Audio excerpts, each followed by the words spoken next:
जय गुरु जी संगत जी। संगत जी, गुरु जी की डिवाइन कॉल सत्संग प्लेटफॉर्म में आप सभी गुरु परिवार का हार्दिक स्वागत है।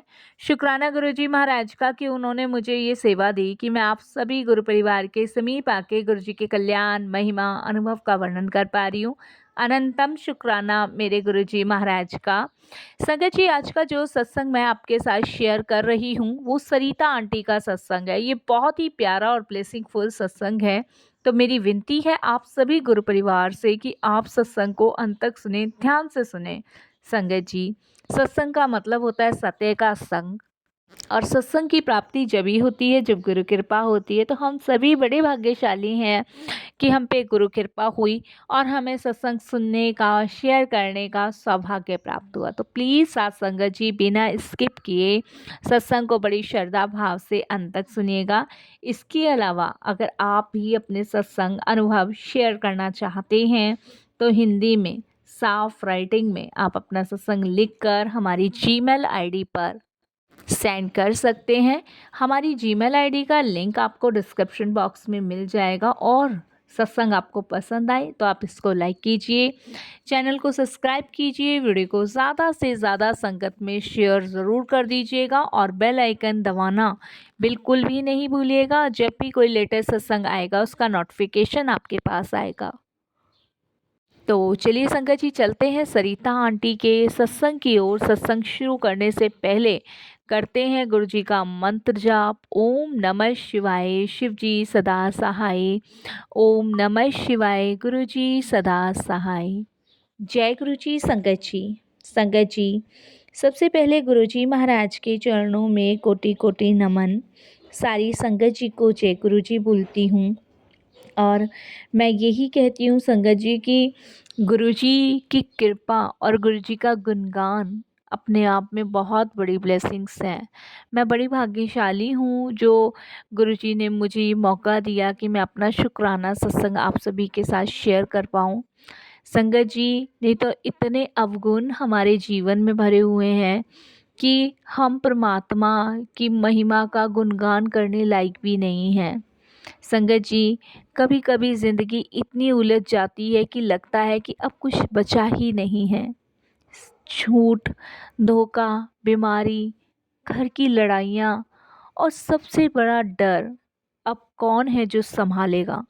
संगत जी, मैं भी एक ऐसी ही औरत हूँ, टूटी हुई, बिखरी हुई और अंदर से मर चुकी।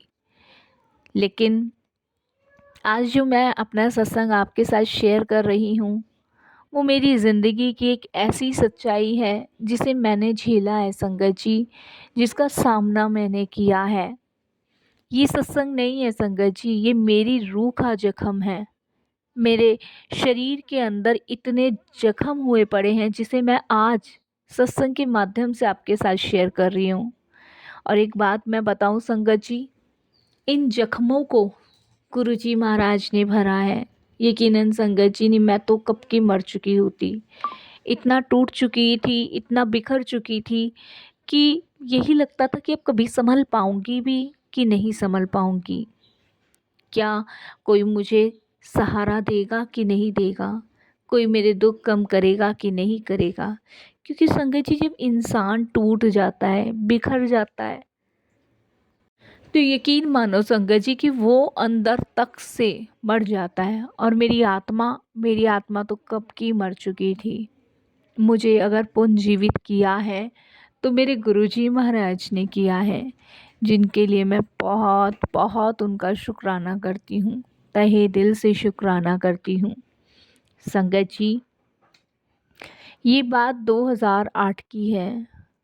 मेरे पति का बिजनेस धीरे धीरे गिरना शुरू हुआ और बिजनेस गिरते गिरते संगत जी इस कदर गिर गया कि घर में लड़ाई, चिल्लाना, बर्तन फेंकना, गालियाँ, ये सब तो ऐसी आम बात हो गई थी कि मानो कि जैसे घर में डेली दिनचर्या होता है ऐसे।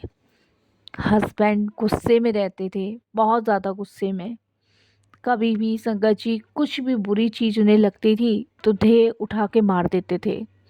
लड़ाई करना, चिल्लाना, हर छोटी छोटी बातों पे गालियाँ देना, गलत बोलना, उल्टा सीधा बोलना। और इसी वजह से संगत जी दिन पर दिन ये सारी चीज़ें बढ़ रही थी जो मेरी समझ से बाहर थी। एक दिन तो संगत जी इतनी मार पिटाई हो गई ना, और इतनी मार पिटाई बढ़ गई कि मैं पूरी रात कमरे में बंद होकर रोती रही।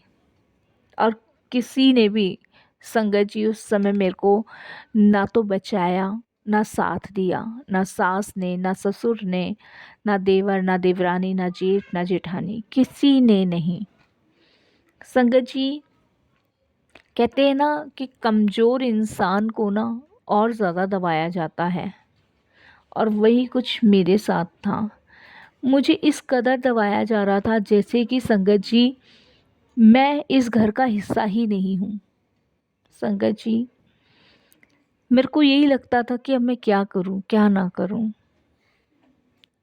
ऐसे ही समय बीतता चला गया और संगत जी कोई समाधान नहीं निकल रहा था। मेरे को तो यही लगता था कि काम में घाटा हो रहा है तो इस वजह से सारा गुस्सा मुझ पे उतर रहा है। लेकिन संगत जी, ये काम का घाटे का गुस्सा नहीं था, ये किसी और चीज़ का गुस्सा था। संगत जी, एक दिन मेरी सहेली बोली, तू इतना परेशान है, इतना दुख सह रही है, इतना तेरे साथ मार पिटाई होती है, इतना तेरा पति तुझ पे जुल्म करता है, तो मेरे साथ गुरुजी के दरबार क्यों नहीं चलती है? आज तू चल मेरे साथ, मैं तुझे बड़े मंदिर लेके चलती हूँ। उसने मुझे कहा कि वहाँ पे तेरी हर एक परेशानी का समाधान हो जाएगा, तू चल तो सही। संगत जी, मेरा मन नहीं था, या ये कह लीजिए कि उस टाइम गुरुजी का बुलावा नहीं था, या गुरुजी का बुलावा था तो मेरा मन मेरे बस में नहीं था। संगत जी, मुझे ऐसा लगता था कि इसमें गुरु या बाबा क्या करेंगे जब घर के लोग ही मेरी परेशानी नहीं समझ रहे। इस तरीके से संगत जी कुछ महीने और कट गए, लेकिन संगत जी वो कहते हैं ना, स्थिति सुधरने की बजाय बदतर होती रही, मुसीबतें और ज़्यादा बढ़ गई। पहले तो हस्बैंड मारते पीटते ही थे, घर में कलेश ही होती थी। अब तो संगत जी वो शराब भी पीने लग गए। पैसों की बढ़ती तंगी संगत जी उनका पूरा जीवन खराब कर रही थी, और साथ में मेरा और मेरे बच्चों का। शराब इस कदर पीने लग गए कि संगत जी उन्होंने अपनी सेविंग्स जो भी की हुई थी वो सब की सब शराब और जुए में उड़ा दी। अच्छे भले आदमी को एकदम से क्या हुआ कुछ समझ नहीं आया। संगत जी कहते हैं ना, जब किस्मत पलटी मारती है या कोई तूफान आता है तो वो कोई संकेत नहीं देता है, वो सीधा आपके जीवन में आ जाता है। और शायद बिना संकेत दिए ही ये बड़ा तूफान मेरे जीवन में आ चुका था। ऐसे में संगत जी अपने ही लोग अपने सबसे बड़े दुश्मन बन जाते हैं। हमारे 3 फ्लोर थे, एक में जेठ जेठानी रहते थे, एक में देवर देवरानी, और एक में मैं, मेरी फैमिली। मेरे सास ससुर संगत जी तीनों में से किसी के पास भी रह लेते थे, लेकिन मेरी सास और ससुर हमेशा मेरे जेठ जेठानी का फेवर लेते थे। मेरे हस्बैंड को इतना नहीं करते थे, क्योंकि मेरे हस्बैंड कभी उनका खर्चा पानी नहीं देते थे, लेकिन जेठ और देवर ज़रूर देते थे। संगत जी, पैसों की तंगी बढ़ती रही, और मुझे और मेरे बच्चों को देखने वाला कोई नहीं पूरे घर में। संगत जी, ये मेरे जीवन की टेंशन थी और परेशानी थी। इधर संगत जी इसी परेशानी और इसी दिक्कत की वजह से एक परेशानी और मेरे सर पे आके खड़ी हो गई। कहते हैं ना संगत जी, जब परेशानी घिरती है तो चारों तरफ से घिरती है, और ये परेशानी वो थी जिसे संगत जी मेरे बस की नहीं था झेलना, और मेरे नहीं, किसी माँ के बस की नहीं हो सकता। इधर संगत जी मेरे बेटे की तबीयत खराब रहने लगी। सबसे पहले उसको बुखार आया, उसके सर में दर्द रहता था। संगत जी मुझे लगा कि शायद मौसम चेंज हो रहा है, उस समय गर्मी और सर्दी का मौसम था, तो मुझे लगा कि मौसम चेंज हो रहा है, इसकी वजह से शायद इसकी तबीयत खराब रहने लगी है। संगत जी मैंने उसको मेडिसिन देनी शुरू करी, लेकिन उसको आराम नहीं पड़ा, बिल्कुल भी आराम नहीं पड़ा। तब संगत जी मैं किसी और डॉक्टर को दिखाने गई। उन्होंने कुछ टेस्ट लिख दिए, मैंने टेस्ट करवाए। संगत जी जब रिपोर्ट आई तो मेरे पैरों तले ज़मीन खिसक गई। डॉक्टर्स बोले नर्व सिस्टम्स कमज़ोर हैं, आपके बेटे को ट्यूमर है। संगत जी मेरे पैरों तले ज़मीन खिसक गई, जैसे मानो मेरा सब कुछ उजड़ गया हो। डॉक्टर के वो 2-3 वर्ड मेरी पूरी हंसी ले गए। संगत जी इधर परेशानी कम नहीं हुई, इधर परेशानी और ज़्यादा बढ़ गई। इधर मैं रिपोर्ट लेकर आई और जब मैं घर पहुंची तो संगत जी घर पे पुलिस आई हुई थी। मेरे को कुछ समझ नहीं आया कि पुलिस क्यों आई हुई है। मैं परेशान ऑलरेडी थी, लेकिन संगत जी जब पुलिस को देखा और घर के आगे भीड़ देखी तो संगत जी मुझे कुछ समझ नहीं आया। जैसी संगत जी मैं थोड़ा सा और आगे गई तो मेरे मन में ये विचार आया कि कहीं हस्बैंड की वजह से तो नहीं आई। लेकिन संगत जी जब मैं और अंदर गई तब पता चला कि मेरे हस्बैंड को ही पुलिस वालों ने पकड़ रखा था। मेरे ही घर वालों ने, मेरे ही देवर देवरानी ने मेरे हस्बैंड पे चोरी का इल्ज़ाम लगाया हुआ था। उन्होंने मेरे हस्बैंड के ऊपर जेवर और कुछ नगद सामान का इल्ज़ाम लगाया था। सबने संगत जी मेरे पति पे ही शक जताया। संगत जी समझ नहीं आ रहा था क्या करूं क्या ना करूं, पर मेरे को लगता था कि मेरे हस्बैंड ऐसा नहीं कर सकते। लेकिन संगत जी कुछ सबूत मेरे पति के खिलाफ मिल गए थे। संगत जी यहाँ से इल्ज़ामों का दौर शुरू हो गया। इधर मैं बच्चे की परेशानी में परेशान थी, इधर हस्बैंड को पुलिस ले गई थी।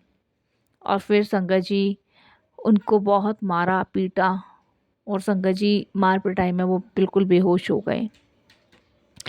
पुलिस मेरे हस्बैंड को ले गई, मुझे नहीं पता संगत जी कहाँ ले गई कहाँ नहीं ले गई, क्योंकि मैं पुलिस वालों के साथ जा भी नहीं सकी ना पता कर सकी। क्योंकि संगत जी इधर मेरे बेटे की तबीयत बहुत ज़्यादा ख़राब थी, बहुत ही ज़्यादा ख़राब।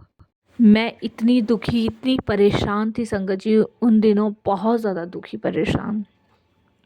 पति को पुलिस ले गई, बेटे की तबीयत ख़राब, ससुराल में सब ने ताने मारने शुरू कर दिए, सब ने उल्टा सीधा बोलना शुरू कर दिया। और सास ससुर का तो ये कहना था कि इस औरत की वजह से इसने चोरी की होगी। क्योंकि संगत जी ये भी साबित हो गया था कि मेरे पति ने ही मेरी देवरानी के गहने और कुछ पैसे निकाले हैं उनके अलमारी में से। संगत जी एक भाई ने एक भाई पे रहम ना करते हुए उसे जेल भेज दिया। मेरे लिए बहुत परेशानी वाला समय था, ना मैं पति को बचा पा रही थी ना छुटा पा रही थी, और इधर मेरा बच्चा बीमार, मैं कुछ नहीं कर पा रही थी। मानो संगत जी की मेरे को ऐसा लग रहा था कि मेरे भगवान मुझसे रूठ गए हैं। शायद मेरी भाग्य में अब और भी बड़े बड़े दुख लिखे हैं, क्योंकि शायद मेरी ज़िंदगी के बुरे कर्म मेरे सामने आ रहे हैं। बहुत परेशान संगत जी, बहुत परेशान। संगत जी धीरे धीरे मैंने मंदिर जाना छोड़ दिया, पूजा करनी छोड़ दी, जैसे मानो मेरा भगवान से कनेक्शन टूट गया, उनसे विश्वास उठ गया। मैंने सब कुछ बंद कर दिया, सब कुछ बंद। कहते हैं ना संगत जी, जब आदमी अंदर से टूट जाता है, बिखर जाता है, तो कुछ नहीं करना चाहता। वही मेरा हाल था संगत जी। परेशानियों ने इस कदर मुझे घेर लिया ना पूरी तरह कि मेरी रातों की नींद, दिन का सुकून, चैन सब छिन गया। इधर संगत जी सरकारी अस्पताल में मैंने अपने बेटे को एडमिट करवाया। डॉक्टर ऑपरेशन के लिए बोल रहे थे, पैसे थे ही नहीं, ऑपरेशन कहाँ से करवाती। सास ससुर को कहा तो उन्होंने मना कर दिया। पति से भी एक बार मिलने नहीं गई थी, उधर पति की भी बुरी बन गई। उनको लगा कि इसने तो मुझे जेल में छोड़ दिया, ये चाहती थी कि मैं जेल में ही पड़ा रहूं। सब चारों तरफ से परेशानी ने घेरा संगत जी। बेटा भी बिना ऑपरेशन के चल बसा, कुछ नहीं बचा मेरे पास, कुछ भी नहीं बचा। क्योंकि संगत जी ऑपरेशन टाइम पे नहीं हो पाया, बीमारी इस कदर बढ़ गई कि मेरा बेटा नहीं रहा। मैं उस समय टूटी बिखरी और इस कदर बिखर गई संगत जी, जैसे मानो मेरे शरीर में से आत्मा अलग हो गई हो। कुछ मेरे जीवन में ना बचा हो, सब कुछ मेरा ख़त्म हो गया हो। धीरे धीरे संगत जी मेरी हर एक चीज़ ख़त्म होती जा रही थी। ससुराल में रहना धीरे धीरे मुश्किल होता जा रहा था। धीरे धीरे ससुराल की जिल्लत सह सह के मैं दुखी और परेशान हो गई थी। मानो संगत जी जैसे कि ससुराल नहीं, एक नरक हो। मेरे पास कहने को सिर्फ मेरी एक बेटी बची थी। बेटा मेरा पहले ही जा चुका था। संगत जी बस इसको कुछ ना हो, इसके लिए मैंने हर एक चीज़ करनी शुरू कर दी। फिर से पूजा पाठ करनी शुरू करी। फिर से भगवान से ये कहना शुरू किया मेरी बच्ची को कुछ ना हो। मेरे पति को 1.5 साल हो गया था जेल में रहते हुए। 1.5 साल से मैं इतनी परेशानी सह रही थी। कभी कुछ मिल जाता था खाने को, कभी नहीं होता था। इस तरीके से मैंने जीवन काटा। संगत जी फिर मैंने एक जगह नौकरी भी पकड़ी। वहाँ पे मैं बर्तन धोने का, झाड़ू पोछा करने का काम करती थी। संगत जी एक रात मैं बिस्तर पे पड़ी थी और मेरे साइड में मेरी बेटी। संगत जी जैसे ही हाथ मेरा उस पर टच हुआ तो उसको 104 डिग्री बुखार था।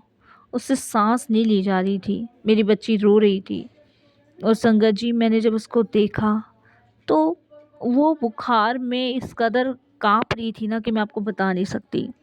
संगत जी मैं और ज़्यादा परेशान हो गई और ज़्यादा दुखी हो गई। मैंने संगत जी अपनी पड़ोस में रहने वाली सहेली को फ़ोन किया। मैंने कहा आज पता नहीं क्यों मेरा जी घबरा रहा है, मेरी बच्ची को कुछ ना हो जाए, मेरा बेटा तो चला गया। उसने मुझे कहा कि मेरे पास ना गुरुजी का चंदन पड़ा है, मैं तुझे वो ला के देती हूँ। गुरुजी का जल प्रसाद पड़ा है, वो ला के देती हूँ, तो इसको पिला। संगत जी वो मेरे घर आई। उसने मेरी बेटी के माथे पे चंदन लगाया, गले पे चंदन लगाया, हाथ पे चंदन लगाया, उसके पेट पे चंदन लगाया और उसे जल प्रसाद पिलाया। उसने कहा घबरा मत, गुरुजी हैं संभाल लेंगे। संगत जी छोटा सा वो स्वरूप भी लाई थी गुरुजी का, जो उसने मेरी बेटी के तकिए के नीचे रखा और उसने कहा कि अब तू ओढ़ के सो जा, देख गुरुजी कैसे सही करते हैं। संगत जी ये मेरी आंखों देखा चमत्कार है, बिल्कुल आंखों देखा। संगत जी 20 मिनट बाद मेरी लड़की का बुखार कहाँ चला गया मुझे नहीं पता। और संगत जी वो बिल्कुल पसीने में तर-पर नहा गई। एकदम से संगत जी वो उठ के बैठी और उसने मुझे कहा कि मम्मा मैं ठीक हूँ, मुझे बस पानी पिला दो। और उसने मुझे कहा कि पता नहीं कब मेरी आँख लग गई और एक गुरुजी मेरे सपने में आए और उन्होंने कहा कि मैं गुरु हूँ और मैंने तुझे अपनी संगत के रूप में चुना है, अब तू खड़ी हो जा, अब तुझे कुछ बुखार नहीं है और उठ के पानी पी। संगत जी उसने मुझे ये सपना बताया तो मेरी सहेली कहती है देख गुरुजी का चमत्कार। मैं कहती हूँ ना गुरुजी के पास चल। संगत जी उसकी बात सुनकर और अपनी बेटी को ठीक देखकर मैं खुद गई गुरुजी के पास अपनी बेटी को लेके। संगत जी मैंने अपनी बेटी को बिना दवाई दिए, बिना कुछ उपाय किए संगत जी गुरुजी का लंगर प्रसाद, जल प्रसाद ही खिलाया और वो ठीक हो गई। तभी मैं समझ गई संगत जी कि भगवान ने अब मेरी सुन ली, अब मेरी सुन ली। गुरुजी के रूप में मुझे ईश्वर मिल गए। मैंने वो इंतज़ार करती थी जिन चीज़ों का, वो ख़त्म कर दिया भगवान ने। संगत जी मैंने अपना सब कुछ गुरुजी को समर्पित कर दिया, गुरुजी के बड़े मंदिर में जाके। और आप विश्वास नहीं मानोगे संगत जी कि उसके बाद मेरी किस्मत बदलना शुरू हुई। 2008 से लेके 2011 तक गुरुजी ने ऐसी मेरी किस्मत बदली कि बहुत, मैं आपको बता नहीं सकती संगत जी। लेकिन इतने सालों में बहुत कुछ बदल चुका था। मेरे हस्बैंड तो संगत जी आज तक जेल में हैं, वो अभी तक नहीं छूटे हैं और पता नहीं कभी छूटेंगे भी कि नहीं छूटेंगे। मेरी बेटी बड़ी हो चुकी है और संगत जी अब उसकी जॉब भी लग गई है, पढ़ लिख के उसने बहुत अच्छी जॉब कर रही है वो। मेरी और मेरी बेटी की बेरोज़गारी ख़त्म हो गई है।